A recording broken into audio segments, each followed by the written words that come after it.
สรุปการออกมาแก้ข่าวหลังถูกโจมตีใส่ให้ในโซเชียลในช่วงหลายมื้อผ่านมานางใหม่ได้ออกมาโพสต์และไลฟ์ชี้แจงผ่านโซเชียลมีเดียหลังจากถูกกล่าวหาและใส่ให้ในหลายประเด็นตั้งแต่เรื่องทรัพย์สินความสัมพันธ์ไปจนถึงการถูกใส่ให้ป้ายสีหุนแหงถึงขั้นถูกกล่าวหาว่าเป็นฆาตกรไม่กล่าวว่าการด่าทอและการสร้างเรื่องต่างๆเกิดจากคนบางส่วนที่ฮู้ความจริงดีอยู่แล้ว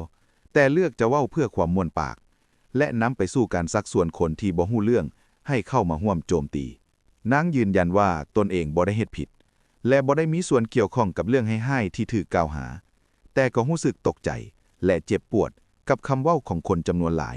ที่พยายามทำลายชีวิตของคนคนหนึ่งโดยบ่ยอมรับฟังความจริงและนางได้ชี้แจงเป็นประเด็นดังรูปนี้ 1. เรื่องรถเบนซ์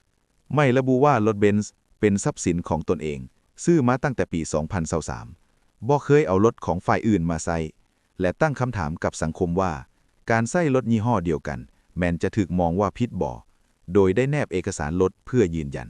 2. เรื่องแหวนไม่กล้าสาบานว่าแหวนเป็นของตนเองซื้อเองกับมือบ่ได้เอาของไผมาโดยอธิบายว่าถึงแม่นหัวแหวนอาจจะคล้ายกันแต่ลวดลายและขอบแหวนแตกต่างกันซึ่งแหวนลักษณะนี้ก็มีคนใช้กันทั่วไป 3. การขายรถการโพสต์ขายรถเป็นไปตามการแนะนำของอ้ายนพรัตน์หรือเจอรี่เพื่อให้ช่วยประเมินบ่ได้มีเจตนาแฝงอื่น 4. เรื่องการมั่น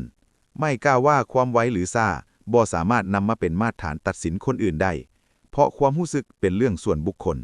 5. เรื่องความรู้จักกับฝ่ายสายยืนยันว่าบ่ได้รู้จักกันมาก่อนและบ่ได้เป็นหมู่กันตามที่ถูกกล่าวหา 6. เรื่องรูปเวดดิ้ง 2024ไม่ชี้แจงว่าบ่แม่นการเกี่ยมการแต่งงานล่วงหน้าแต่เป็นการปิ้นรูปตบแต่งเหือนโดยนำรูป AI สุดหลวงพระบางมาใช้และบางรูปเป็นรูปพ่อแม่ของตนไม่ย้ำว่าตนเองมีเฮือนและรถเป็นของตนเองบ่ได้ใช้ทรัพย์สินของไผพร้อมขอบใจคนที่ยังฟังความจริงและเชื่อในตนพร้อมกล่าวว่าความจริงคือสิ่งที่บ่ตายท่านคิดอย่างไรกับเรื่องนี้การออกชี้แจงของทั้งสองคนตรงกันบ่เฮาควรตัดสินคนผ่านโซเชียลหรือบ่ควรให้ความสำคัญกับหลักฐานหลายกว่ากระแสหรือบ่แล้วถ้าพวกเขาทั้งสองคนตกเป็นเหยื่อของการเข้าใจผิดในโซเชียลแท้เดเฮาจะเฮ็ดแนวใดสุดท้ายนี้ก็ขึ้นกับเฮาเองว่าจะเชื่อหรือบ่เดี๋ยวให้การเวลาพิสูจน์